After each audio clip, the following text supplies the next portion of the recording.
राजस्थान के करौली और मध्य प्रदेश के खरगोन में हुए दंगों पर सियासत का दौर जारी है। इसी बीच शुक्रवार को राजस्थान के मुख्यमंत्री अशोक गहलोत ने भारतीय जनता पार्टी पर जमकर हमला बोला। गहलोत ने कहा कि उत्तर प्रदेश में चुनाव जीतने के बाद भाजपा को घमंड आ गया है। गहलोत ने भाजपा पर आरोप लगाया कि भाजपा और आरएसएस मिलकर देश में लोकतंत्र की धज्जियां उड़ाने में लगे हुए हैं। इससे देश के हालात नाजुक हो गए हैं। उन्होंने कहा कि आरएसएस और भाजपा महात्मा गांधी, सरदार वल्लभ भाई पटेल और डॉक्टर भीमराव अंबेडकर को चिढ़ाने का काम कर रहे हैं। इस पर कभी भी भाजपा ने यकीन नहीं किया। इन पर कभी भी भाजपा ने यकीन नहीं किया, बल्कि इनके नाम से राजनीति कर वोट मांगने का काम किया। गहलोत ने भाजपा के अखंड भारत पर भी सवाल उठाए। उन्होंने कहा कि भाजपा अखंड भारत बनाने का दावा करती है, लेकिन वह गलत है। अखंड भारत तभी बनेगा जब सभी भारतीय मजबूत होंगे। गहलोत गुजरात के रतनपुर बॉर्डर पर आजादी गौरव यात्रा के स्वागत के लिए उदयपुर पहुंचे थे। यहीं पर मीडिया से बातचीत में उन्होंने करौली और खरगोन में दंगों पर भी भाजपा पर भड़ास निकाली। गहलोत ने कहा, यूपी में चुनाव क्या जीत गए, भाजपा को और घमंड आ गया। इनको लगा बुलडोजर का एक मैसेज देंगे और लोग समझ जाएंगे। अब मध्य प्रदेश में बुलडोजर चल रहे हैं। वो शिवराज सिंह जी भी योगी जी के कंपटीशन में आ गए। निर्दोष लोगों के घरों में जाकर बुलडोजर चला रहे हैं। जब कोई दंगा होता है जो कि बहुत दुर्भाग्यपूर्ण होता है, उसकी निंदा करनी चाहिए। शांति, सद्भाव, भाईचारा, प्रेम रहे देश के अंदर। सरकार ने बहुत बोल्ड स्टेप उठाया है। ये बोल्ड स्टेप है क्या? गहलोत ने आगे कहा कि क्या ये तरीका सही है? बुलडोजर इसी काम के लिए होते हैं क्या? कोर्ट के आदेश होते हैं, कभी कोई तोड़ने की नौबत भी आ जाए तो कोर्ट के आदेश से तोड़ा जा सकता है। गहलोत ने आगे कहा कि मुख्यमंत्री, प्रधानमंत्री को भी कोई अधिकार नहीं होता कि वो सीधा कहे कि तुम जाकर तोड़ दो जो किसी का मकान। उनको अधिकार नहीं है। तो आप सोच सकते हैं कि किसको अधिकार है। कानून का राज होना चाहिए और आज कानून का राज समाप्त हो रहा है, इसीलिए ये यात्रा निकल रही है। अशोक गहलोत ने इसके बाद भी करौली हिंसा और खरगोन हिंसा पर दोषियों पर कार्रवाई को लेकर बातचीत करी। उन्होंने कहा कि जांच चल रही है और जो दोषी होंगे उन पर कानूनी कार्रवाई की जाएगी। और अधिक खबरों के लिए बने रहे एनबीटी ऑनलाइन के साथ। और ये कांग्रेस की परंपरा रही है। गांधी जी के वक्त से दांडी मार्च हुआ था, तब से ही।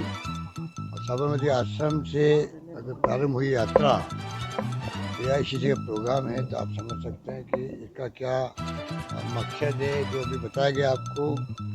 और आप लोग समझ रहे हैं कि देश के अंदर जो हालात हैं बहुत चिंताजनक है।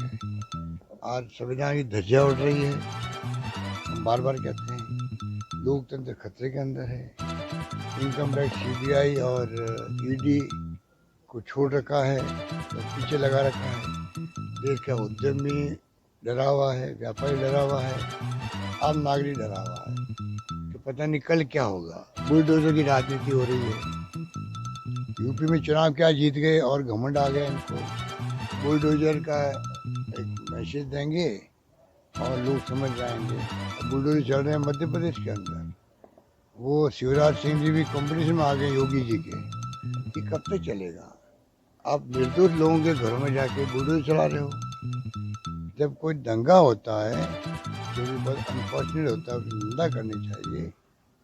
शांति, सद्भाव, प्रेम, भाईचारा रहे देश के अंदर, ये कांग्रेस का हमेशा इतिहास रहा है। और दंगा हो भी जाता है, जैसे करौली के अंदर दंगा हो गया या दुकानें जला दी गई, तो जो पकड़े गए उसमें ये खुद कहते हैं निर्दोष लोग भी थे उसके अंदर। हो सकता है निर्दोष भी होंगे, तफ्तीश में वापस नाम निकल जाएंगे। तो मध्य प्रदेश के अंदर भी अगर मान लीजिए निर्दोष लोग पकड़े गए, हो सकता है निर्दोष हो उसके अंदर। आपने तो निर्दोष और दोष कोई मतलब नहीं। मुख्यमंत्री खुद की छवि कैसे बने? सरकार ने बहुत बोल्ड स्टेप उठाया। ये बोल्ड स्टेप है क्या? देखिए, घर तोड़ दो गरीबों का। आंखों में आंसू आते हुए देखा हमने परसों रात को टीवी के अंदर। क्या तरीका ये? बोल्ड काम के लिए क्या? कोर्ट के आदेश होते हैं, कभी कोई तोड़ने की नौबत भी आती है तो कोर्ट का आदेश तोड़ सकते हैं। मैंने कल भी कहा मुख्यमंत्री, प्रधानमंत्री को कोई अधिकार नहीं है कि वो सीधे ही कह दे तुम जाके तोड़ दो किसी मकान को। उनको अधिकार भी नहीं है। तो आप सोच सकते हो किसको अधिकार है? कानून का राज होना चाहिए। आज कानून का राज समाप्त हो रहा है, इसलिए ये यात्रा निकल रही है। ये संदेश देगी घर घर के अंदर, पूरे प्रदेश के अंदर, पूरे देश के अंदर, कि कानून का राज स्थापित हो, संविधान की रक्षा हो, लोकतंत्र मजबूत हो। इसका संदेश देने के लिए यात्रा मैं समझता हूँ जो निकल रही है, पूरे देश में संदेश जाएगा और पूरे प्रदेशवासी को चाहिए कि इस यात्रा का स्वागत करें। इनका स्वागत करने का मायने है कि देश के आम लोगों का स्वागत है कि भाई